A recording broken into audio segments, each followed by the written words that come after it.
अष्टावक्र गीता अध्याय 19 स्वमहिमा। अब विस्तार से सुनिए। इस अध्याय का विवरण इस प्रकार है।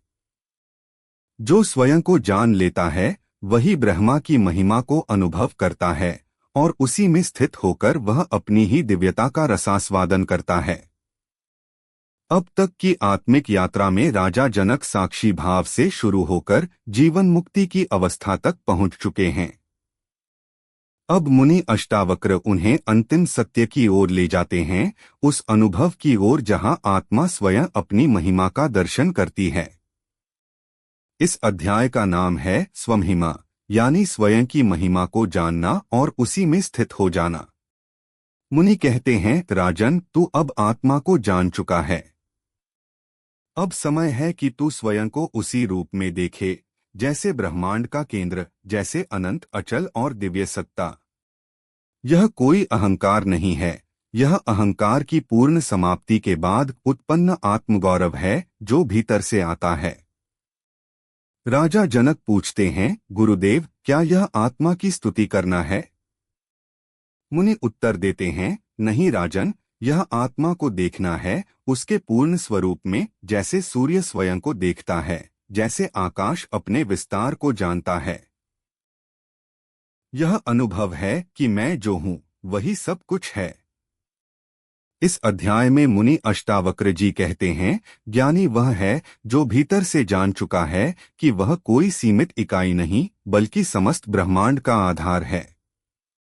वह अपने भीतर चैतन्य, प्रेम, शांति और आनंद के स्रोत को पहचान चुका है।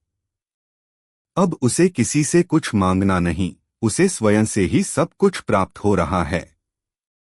यहाँ एक सुंदर दृष्टांत दिया गया है, जैसे कोई व्यक्ति जीवन भर जल की खोज करता रहा और अंततः जानता है कि वह स्वयं ही जल है। ऐसे ही जब साधक जान लेता है कि मैं ही ब्रह्मा हूँ, तब उसे बाहर से कोई पूर्ति नहीं चाहिए। मुनि कहते हैं, स्वमहिमा का अनुभव वही कर सकता है जिसने आत्मा को केवल समझा नहीं बल्कि उसमें जीना सीख लिया है। अब उसके जीवन में कोई संघर्ष नहीं, कोई प्रश्न नहीं, कोई खोज नहीं, बस एक स्थिरता, एक दिव्यता और एक सहज माधुर्य है। राजा जनक अब इस दिव्य स्थिति में प्रविष्ट हो चुके हैं। वे अनुभव करते हैं कि उनके भीतर जो है वही बाहर है, उनके भीतर का आकाश ही ब्रह्मांड का आकाश है। अब उनके लिए कोई अंतर नहीं बचा, आत्मा और ब्रह्मा एक हो गए हैं। मुनि कहते हैं, राजन, यह जो तू अनुभव कर रहा है वही तेरा सत्य स्वरूप है। यह वही तत्वम असि है, तू वही है। अब तू न राजा है, न साधक, न ज्ञानी, तू स्वयं चैतन्य है। यह चैतन्य ही स्वमहिमा है। स्वमहिमा का अर्थ केवल आत्मगौरव नहीं है, इसका अर्थ है आत्म प्रकाश। जब ज्ञानी यह जान लेता है कि मैं ही सब हूँ और सब मुझ में है, तब वह न बाहर देखता है न भीतर, क्योंकि अब बाहर भीतर का भेद मिट चुका होता है। मुनि आगे बताते हैं, राजन, जैसे सूरज स्वयं ही प्रकाश देता है और उसे किसी और से पुष्टि नहीं चाहिए, वैसे ही जो आत्मा को जान लेता है वह किसी से मान सम्मान या पुष्टि की अपेक्षा नहीं करता। उसका हर कार्य, हर मौन, उसकी उपस्थिति ही उसकी आराधना बन जाती है। स्वमहिमा की अनुभूति कोई गर्व नहीं है बल्कि विनम्रता की चरम अवस्था है।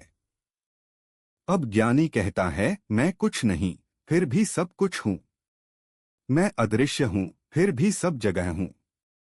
मैं मौन हूँ पर हर ध्वनि मुझ में है। यहाँ मुनि एक और उदाहरण देते हैं, जैसे आकाश स्वयं को नहीं देख सकता पर उसमें सब कुछ समा जाता है, वैसे ही आत्मा स्वयं अज्ञेय होते हुए भी सबसे अधिक निकट है। जब यह अनुभव जीवित हो जाता है तब साधक केवल आत्मा की नहीं स्वयं की भी महिमा जान जाता है। राजा जनक पूछते हैं, गुरुदेव, क्या इस स्थिति में व्यक्ति समाज के लिए निष्क्रिय हो जाता है?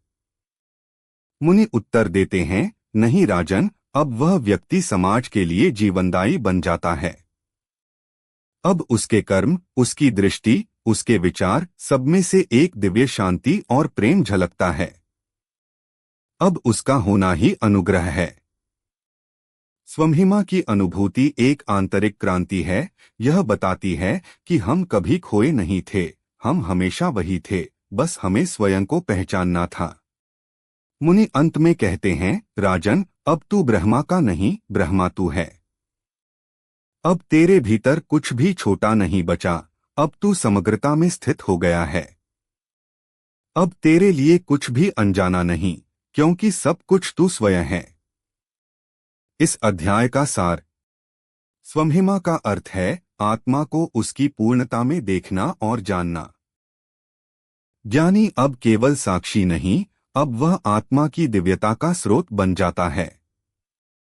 अब उसे किसी भी मान्यता या बाहरी पुष्टिकरण की आवश्यकता नहीं होती, उसका मौन ही उसकी शक्ति बन जाती है।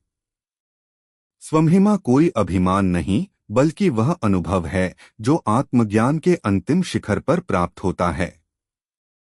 अंत में बस इतना ही, जब साधक जान लेता है कि वह स्वयं ही वह प्रकाश है जिसकी उसे तलाश थी, तब वह अपने भीतर ही विलीन हो जाता है। यही है स्वमहिमा की स्थिति। यही है अंतिम बोध, जहाँ कोई द्वैत नहीं, कोई पराया नहीं, कोई अलग अस्तित्व नहीं। सब कुछ एक ही है और वह मैं हूँ।